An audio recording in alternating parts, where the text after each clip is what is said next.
Where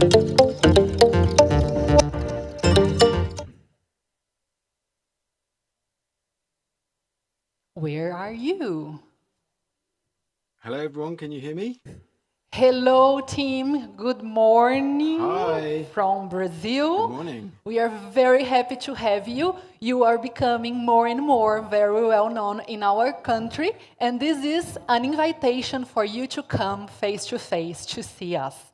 So thank you so much for making your time available. I know how busy you are, and I'm here with Conrado, who you have the chance to met last year in London, and with a huge audience, and we are very anxious to hear from you how AI can supercharge our human power.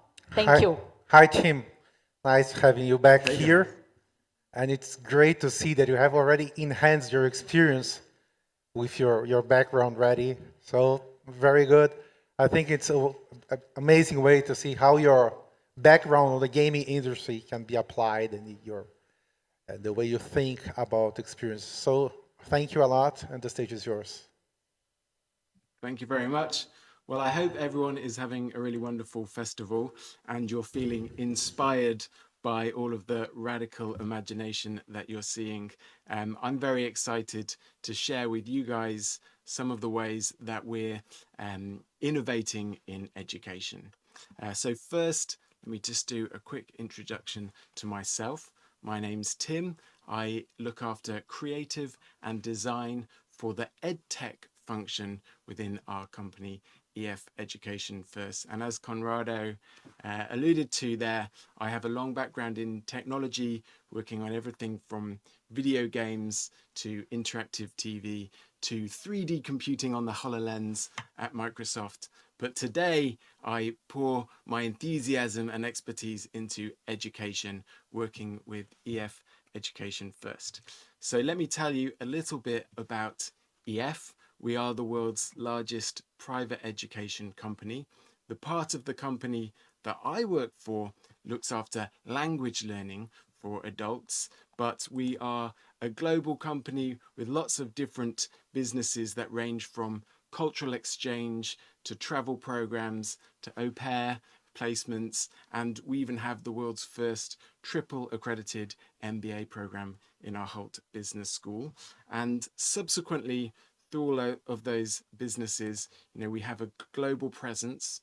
We exist in 120 countries worldwide, and some of these buildings that you're seeing beside me, they're some of our 600 plus schools and offices that we have to deliver these different education and experiences.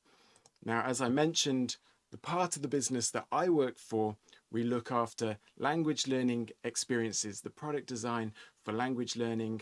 And so this ranges from, the apps and websites and experiences that we create for students, but also the platforms that we use to schedule teachers, to create online experiences, to author and create content. So we have a diverse range of functions within our business, from data scientists to researchers, of course, design, engineering, and product people. And we have a long history in technology and innovation. This is a sort of fun video that we made to celebrate 25 years of delivering education online. And it looks back to some of the early days. Back in '96, we first started delivering online lessons. That was just 3 years after the first commercial browser was created. In 2004, we delivered our first video lessons. That was a year before YouTube was even invented. And in 2011, we delivered our first mobile apps just 2 years after the App Store was launched. And, as you'll see throughout the heart of all of that, one thing that we really care about is teachers. We have over 50,000 employees worldwide, and over half of those are teachers. And we fundamentally care about the moment when a student and a teacher come together. We really believe that that's the biggest impact that we can have for learning and education. And it's not just something that we believe, there's a lot of science, behind this as well. you've probably seen this before, but the Bloom's 2 sigma problem states that if you take test results from students that are studying either self-study on their own or in group lessons, they form this bell curve of scores. But if you have one-to-one tuition with a teacher, then it moves 2 sigmas, to the right. So we're always exploring ways that we can bring this one-to-one tuition feel to our students, and we can be as efficient as possible with our teachers. Now, where that happens, has been fundamentally changing in recent years. If we look back to 2019, pre-pandemic, 70% of students coming to our China business were looking for a hybrid education solution. So both physical school, offline school, as well as online experiences. Now, just a few years later, that has dramatically shifted. 80% of students coming to us are now looking to just study online. And that's happening in China, but it's also reflected in all of our markets. And this hasn't changed, since the pandemic, has finished. This continues. And so to the extent now that we deliver over 200 million online lesson minutes every year. So we really care about our online learning experience. But when we think back to just a few years ago, when you think about what online learning, looks and feels like, you often will think of this, and it's much like you guys just had up on the screen. This is what we tend to think of with online learning. It's this kind of grid of faces, listening to a teacher, often quite passively, absorbing information with, little sort of interaction between students. And for us, what this does really is kind of conjures up the Victorian classroom of the past. This is, this kind of grid of faces, looking forward, just receiving information.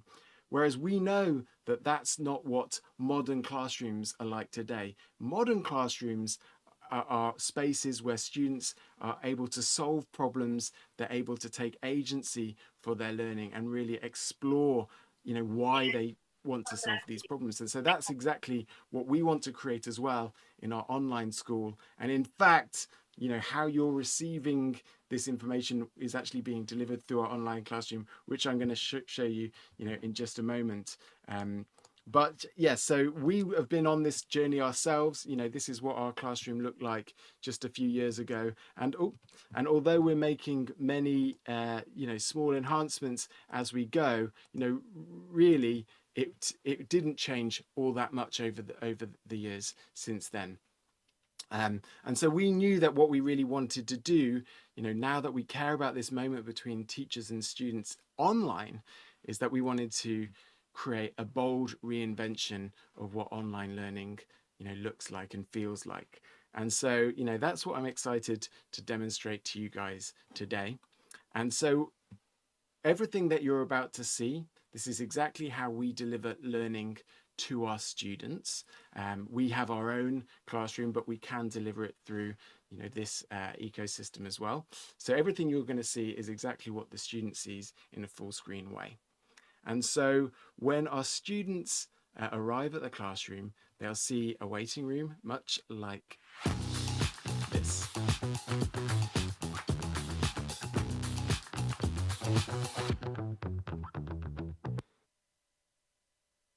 Hello and welcome to class. My name is Tim and I'll be your teacher today. Now, the first thing that you'll notice that's very different is instead of having a grid of webcams and an area for content and an area for notes, what we're doing is we're blending all of this information together to put into focus whatever's most important at each moment in time. So at the start of the class, what's happening is I'm introducing myself and I'm saying, hi, I'm Tim, I'm from London, I'm British, I could talk about myself, I love skiing.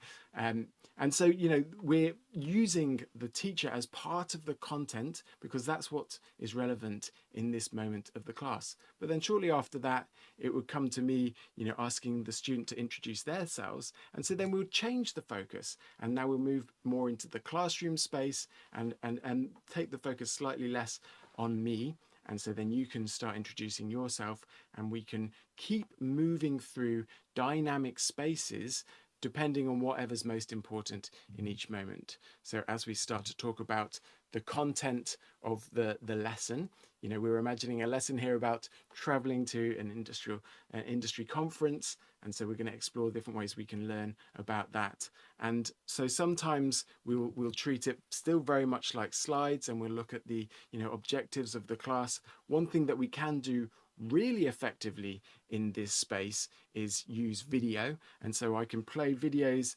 in a very clean way, and I have a lot of controls to be able to pause these and sort of gesture at things on the screen, whatever's most important, let it keep playing again within this space. We also use video to, as we move through the lesson, to introduce the different sections that we're going through. And so we're bringing that information onto the screen when it's important, and we take it away again, you know, when it's not. And in this part of the lesson, we're exploring some types of vocabulary that we might use within negotiation. And in fact, these are different ways that you might describe when you get stuck in a negotiation. And so we might use this word, an obstacle, or this one up here is actually a stumbling block. And so we can, you know, present information, but this isn't linear. I can actually put this in any order. So if you said, oh, I know what this one is, but you don't know what that one is, you know, we can reveal this information in any order. And we use the screen very much like a whiteboard as we go through these practice activities. So this is going to be a sorting exercise, and so we're going to move things around very much like whiteboards. And it's really important for us to not just show revealing right answers, but if you make a suggestion, we might want to show you what a wrong answer looks like as well. And so then you can explore that through conversation together. Some of the other mechanics that we'll use, you know, things like flip cards, so we can prompt, you know, different things that you might say. We'll use matching activities, so you can see which things connect to different places. But where I think things get really interesting is when we start to blend together the activities with the environments that we're in. So maybe I'm going to talk about things that I like doing at the weekend, and I can give you a really good clue here. You know, I'm racing along here on the right hand side, so maybe you're going to make a guess that my passion is actually in cycling. And I can put this up again and move these things around. But also, let's move to another example. Here we go. Now I'm playing the guitar. At the weekends, I spend time. I can also use, you know, clues. We're always trying to give the teacher tools to be able to adjust the challenge level. So, for example, down here, if you needed a clue, you know, I could reveal some different options for you. And so maybe you can see here, okay, yeah, this is the option that makes most sense. And I can put different options, you know, in front of it. And so this are some of the ways that we're creating an environment that helps the teacher, you know, really personalize the lesson for the students and really make the most of the space and the tools that we have available to ourselves. And for language learning, where this becomes really impactful is when we go through role play scenarios. So often we want to create an environment where the student can practice using the language that they're learning. And so using these virtual environments is really impactful for that. So let's practice some of the language that we might use around traveling to a conference, and we'll start in a planning meeting.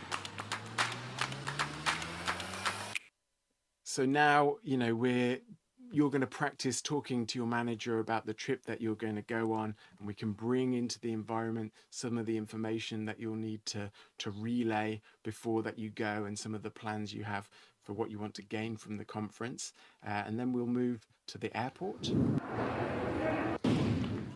And so now that we're here, I would ask you something like, can I see your passport, please? How many bags would you like to check in? And again, I can give you information in time, you know, using this environment. So this is the gate that you're going to leave from, and we can check that you're understanding the language. We can also use the environment again to adjust the challenge level. So let's say you're doing really well, I might want to make it even more difficult for you. So I'll say, actually, unfortunately, there's just been a delay, and the the flight is now leaving at a different time, maybe from a different gate, and so you then have to, you know, react and adjust in the moment. And so this is all about creating immersive moments where you can use your real world skills and build the confidence to use the language.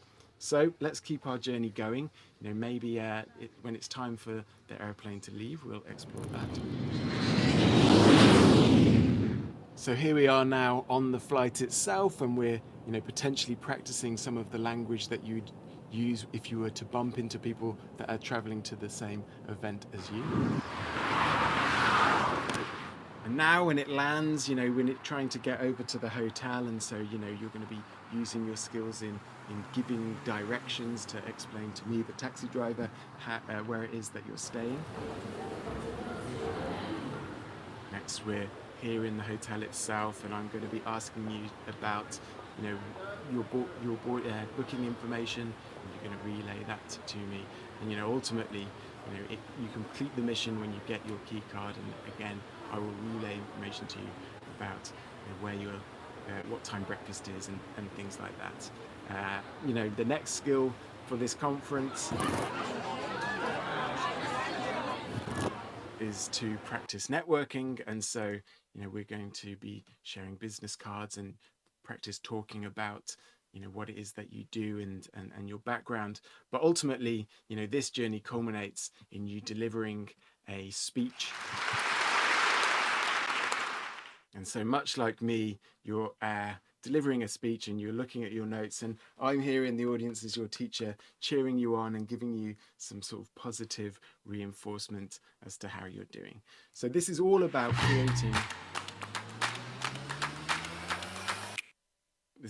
creating authentic environments to help you practice language and build up those skills that you're going to use in the real world. And, you know, our company was born in helping people travel so they can be immersed in the language that they need to practice and using it in authentic ways. And so, you know, this is some of the ways that we can help students and teachers engage in that, even in an online setting. Of course, this all is changing not just the way we deliver, the technology that we use, but it actually really changes the sort of pedagogy of how you teach in these environments, the types of content that we create to create these, you know, experiences. And ultimately it's all focused around education, so creating moments for you to practice and find the problems and experience those and feel under pressure and things like that. But then as a teacher, you know, I'm there to create a safe environment, to give you positive feedback, take you through those, you know, experiences again. And, you know, hopefully, as you guys saw and felt, we really can take people on, you know, journeys, immersive journeys, even within this online setting, and give them ways to, you know, understand more and celebrate, you know, their successes when they do well. So the other hard part about this, you know, we've created what we think is a really, you know, exciting and innovative, you know, experience, but in actual fact, that's only really half of the challenge, or the start of the challenge that we face. The other thing that we needed to do was be able to bring this to the world at the scale that we operate. And, you know, the reality is today I'm now sitting, you know, in front of a green screen to be able to deliver this experience to you. And that is exactly what we've had to do to our teachers, or, you know, explore with our teachers around the world. So this is now what our teaching centers look like. You know, they're a kind of sea of green screens with, you know, teachers delivering these very compelling online experiences. And it has completely transformed the types of experiences that we offer to our students. So this is what our, you know, lessons look like today. And as you can see, they're very different to the types of you know, online learning experiences that, you know, you might have imagined before. And for us, you know, we really want to look at the opportunities that come with being in a digital space. You know, for a long time, online learning has seemed like the sort of alternative to, you know, real learning. But really, we believe that it can be the ultimate form of learning because of all of the opportunities that come with being in a digital space. And so that's really what we're exploring, as well as the experiences that we can create. What else do we get out of being in a digital space? So half of, you know, what we do is trying to, you know, explore creating these great learning experiences. But the other half of what we do is looking at ways that we can turn students into better learners. And really, especially in the online adult learning space, the real challenge that we face is with motivation and you know, helping people continue. Obviously, you know, often this is an optional, you know, educational experience that they're taking. So keeping students, you know, motivated and engaged to take agency for their learning and keep going. And so now data and AI is playing a huge role in how we can motivate students even better. And so, you know, you probably may, you know, reflect on, you know, how motivating it can be when we have something like tracking your step count, you know, within fitness, and just by showing you, you know, at a more concrete level, you know, how many steps you're taking, you know, when you're 100 steps off hitting that goal, it really does compel you to keep, you know, taking those steps and maybe pace around the kitchen and hit those targets, because we can communicate it in a much more concrete and direct way. And so that's something that we're bringing to education, but there are some real challenges to do that. With discrete environments such as, you know, self-study, right or wrong answers, it's actually quite easy to capture data about students' performance and their progress. But, you know, we deal a lot in the live learning experience. So this moment where, you know, two humans are coming together, and subsequently, you know, quite often any structure that you had planned or intended can go out the window, because we want to give our teachers the opportunity to really personalize lessons, to react to the needs of students in the moment. So subsequently, you know, often any structure can go, you know, straight out of the window. And so it's been very difficult in the past for us to be able to understand through data exactly what's happening in the classroom. But today, you know, that's something that is now possible because of the advancement in tools that we have with things like artificial intelligence and machine learning. You know, previously what was happening in the classroom was a bit of a black box, a bit of an unknown, whereas now we can extract, you know, a lot more information.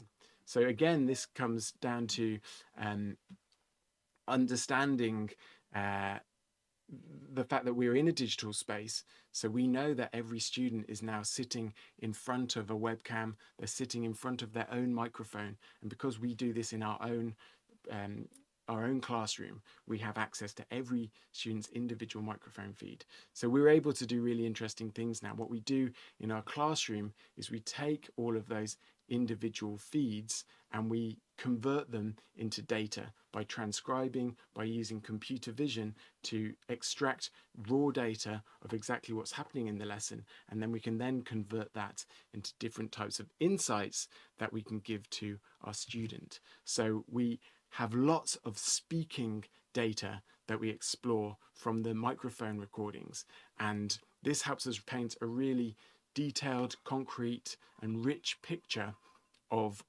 the students' speaking ability in a way we've never been able to do before. In the past, we've always relied on the expertise and the intuition of our teachers, but now we can be much more concrete in our understanding of a student's speaking ability as they progress through the course. And so this is just one example of how we might communicate some of that information in an after-class report.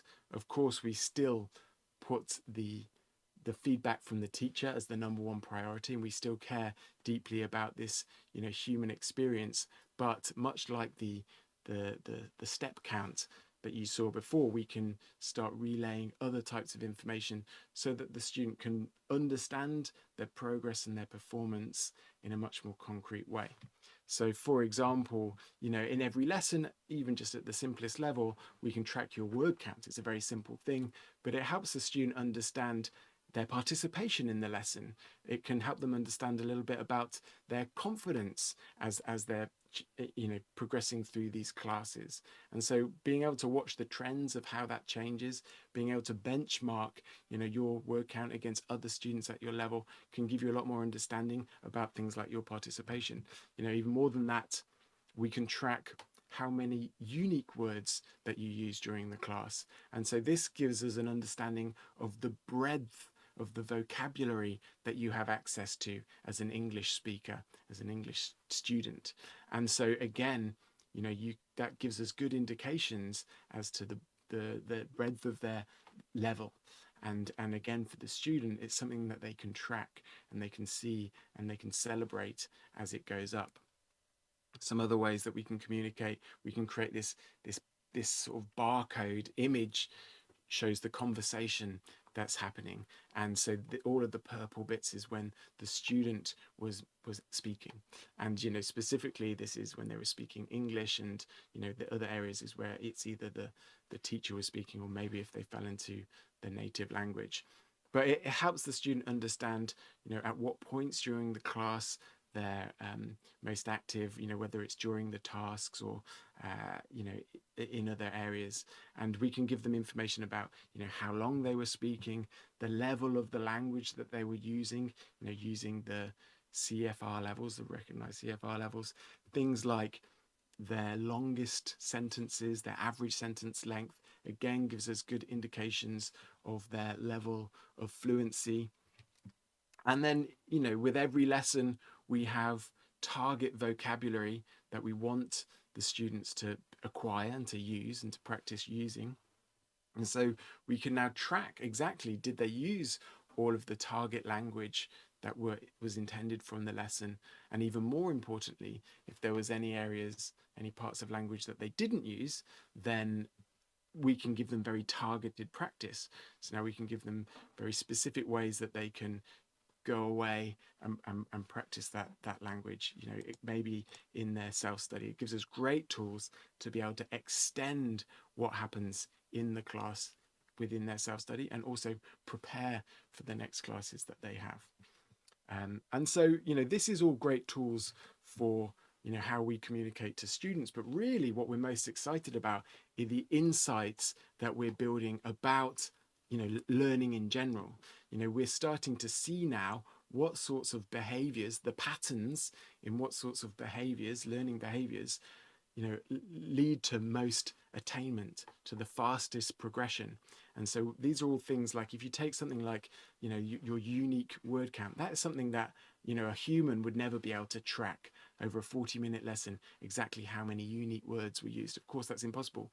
But now, because of, you know, tools like, you know, AI, we can track that through our transcriptions, and so that becomes a tool for us to build up a much deeper understanding of a student's progression as it goes through.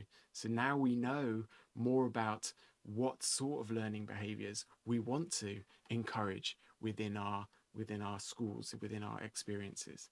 And again, it helps us, you know, improve, you know, you know, how we train our teachers. It helps us improve the way that we design our content. You know, we can look at specifically which moments during classes lead to the most production of speech, the most attainment, and that becomes a tool for us to continually, you know, optimize the experiences that we're creating and the content that we deliver. You know, I come from a background in product design, and in exactly the same way that we would, you know, experiment with different copy or different thumbnails to see which leads to the most clicks, you know, we can do that now within the educational experiences that we're creating.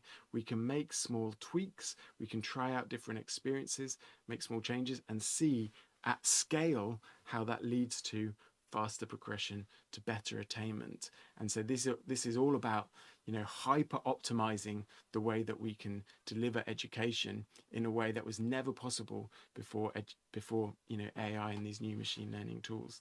And so, for us, we're on a mission to, open the world through education. We really deeply care about what education can do to change the world, to change experiences. And so, for us, we couldn't be more excited about the opportunities that are now being unlocked by using this blend between, machine and humans, between, AI and teachers, finding the best ways to build on top of, what we've done in the past.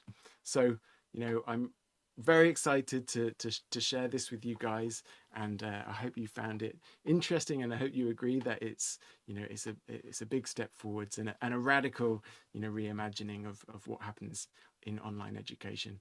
And I look forward to taking any questions that you guys might have.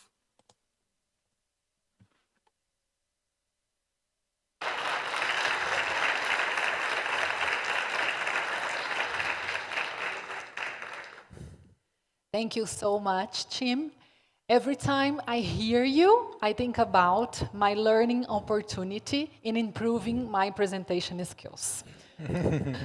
So yes, it was amazing. Thank you for spending this time with us and making us think a practical way of reimagining the way we are delivering language and, I would say, all type of trainings in our organization. Tim, thank you a lot. We have time just for one brief question, which we can imagine. Which software are you using for this amazing presentation? On the chat box, this was #1 question. Which platform, and remember when you showed to us in England, there's a lot of things going on behind you, right? Yes, so this is using our own proprietary online classroom. We call it Hyperclass, and it's an entire experience that we've built within EF Education First as a tool to really help our learners, go on these learning journeys and be immersed in the language that they're learning. So we really believe that this is it's very valuable for language learning, but actually for any types of training, any time that you would need to build real world skills. We've been exploring this from everything from leadership, training, but even very different, interesting forms of education that I can't really talk about today. But there is a lot of promise in using these tools. I mean, essentially, what we looked to was other industries that have always optimized for this screen, for the 2D small screen, and so it helps us.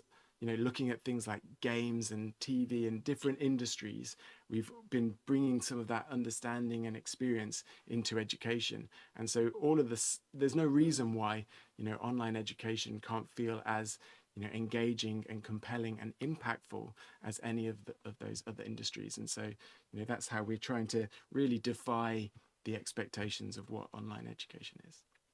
Thank you a lot. Hope to see you soon. Bye-bye. Thank Congrats. you. Bye. See you guys. Gente,